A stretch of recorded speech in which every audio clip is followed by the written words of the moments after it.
Welcome back, fight fans. Today we kick off with the latest news in the UFC world.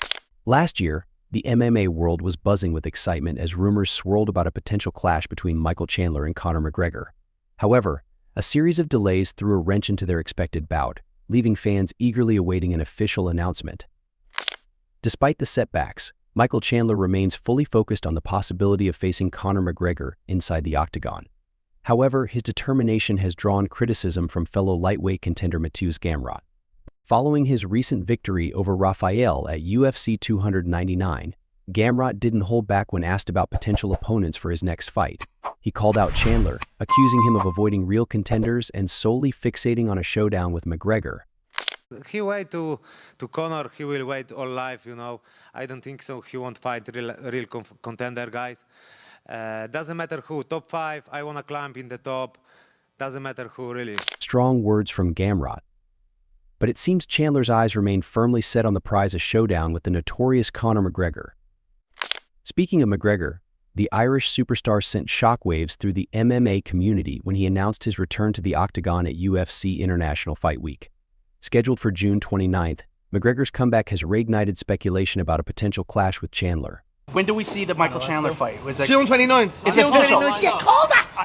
Despite Dana White's denial of McGregor's return during a press conference in January, the Notorious One seems adamant about his comeback, fueling anticipation for a possible showdown with Chandler. Cory Sandhagen has thrown down the gauntlet, accepting Umar Nurmagomedov's call-out and adding a twist of his own. After his impressive victory over Beksat Almakhan at UFC Vegas 87, Nurmagomedov wasted no time in calling out Sandhagen, seeking to rebook their canceled matchup from UFC Nashville. However, Sandhagen, fresh off his dominant performance against Rob Font, has responded with a challenge of his own. Sandhagen, the one-time interim title challenger, has set his sights on UFC 303, scheduled to be the main draw of the UFC's International Fight Week on June 29th. With confidence in his abilities, Sandhagen issued a direct challenge to Nurmagomedov, inviting him to face off on the grand stage of International Fight Week. It's a bold move from Sandhagen, who has been on a tear since his loss to Petr Yan at UFC 267. With 3 consecutive victories under his belt, including impressive wins over Song Yadong and Marlon Vera, Sandhagen is eager to cement his status as a top contender in the bantamweight division. On the other side of the octagon, Nurmagomedov boasts an undefeated record of 17-0, with a perfect 5-0 start to his UFC career. With his sights set on climbing the ranks, Nurmagomedov will undoubtedly see Sandhagen as his toughest challenge yet. As the anticipation builds for UFC 303, fight fans around the world will be eagerly awaiting this epic showdown between Cory Sandhagen and Umar Nurmagomedov. Will Sandhagen's experience and skill prevail, or will Nurmagomedov's undefeated streak continue? Michael Page, a force to be reckoned with, stepped into the UFC spotlight at UFC 299 in Miami. The stage was set, the anticipation palpable, but behind the dazzling performance lay an untold story. With his trademark flair, Page made his presence known from the moment he entered the arena. Yet, as he faced Kevin Holland, there was a battle raging within him. Confident, poised, but wrestling with the infamous octagon jitters, a challenge that even the most seasoned fighters encounter when making their UFC debut. It's weird because, from start to finish, I felt confident, and then, when I got in there, it wasn't like I wasn't confident. I was still feeling confident, but my body just wasn't functioning in the way I wanted it to. Despite this internal struggle, Page's performance was nothing short of spectacular. With his bouncing, point karate stance, he darted in and out, frustrating Holland with his lightning-fast strikes. Though the finish eluded him, Page's dominance was evident throughout the bout. His speed and technique left Holland searching for answers, earning him the moniker Venom. I felt miles better than him, and I just felt like I could have done a lot more, and definitely have got the finish if I was, in order. But, we got the dub. Now, with his inaugural UFC victory secured, Page isn't in a hurry to rush into specific matchups. He believes he's already among the elite in the welterweight division. As Michael Page's journey in the UFC unfolds, one thing's for certain: he's here to stay, ready to unleash his venom on anyone who dares step into the cage with him. In a surprising turn of events in the world of mixed martial arts, Islam Makhachev, the reigning lightweight champion, has found himself with a challenger on the horizon following his recent victory at UFC 299 in Miami.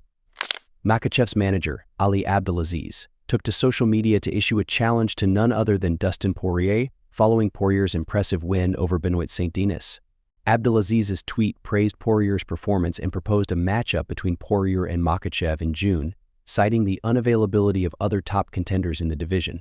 Poirier wasted no time in responding, indicating his willingness to face Makhachev in June. With the lightweight division currently lacking clear contenders due to other fighters being tied up with prior commitments, a matchup between Poirier and Makhachev seems to make sense for both parties. While the exact date and venue for the potential showdown remain uncertain, speculation suggests that Makhachev's popularity in the Middle East could see the bout take place at UFC Riyadh. We stay with Poirier following his triumphant victory at UFC 299. But behind the celebratory scenes lies a story of personal struggle and triumph that few knew about. After his win, Poirier opened up about the mental battles he faced in the aftermath of his devastating loss to Justin Gaethje. It was a period of darkness that led him to seek therapy. Poirier found solace in therapy, drawing inspiration from the struggles of fellow fighter Alexander Volkanovski. With the support of his wife and loved ones, he navigated through his darkest moments. Poirier's identity crisis prompted him to reevaluate his relationship with fighting. He realized that fighting was just one aspect of his life, not his entire identity. Throughout his preparation for the Saint-Denis fight, Poirier implemented lifestyle changes to prioritize his mental health. Morning walks, limiting media consumption, and practicing gratitude became part of his routine.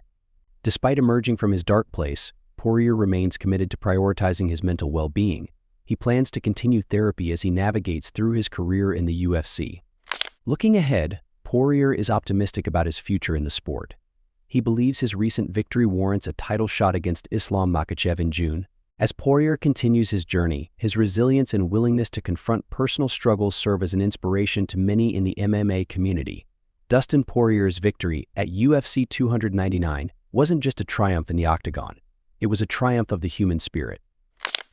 In conclusion, despite delays and criticism, Michael Chandler remains fixated on a potential clash with Conor McGregor. Additionally, the recent challenge issued by Islam Makhachev's camp to Dustin Poirier for a June matchup adds another layer of excitement to the MMA landscape.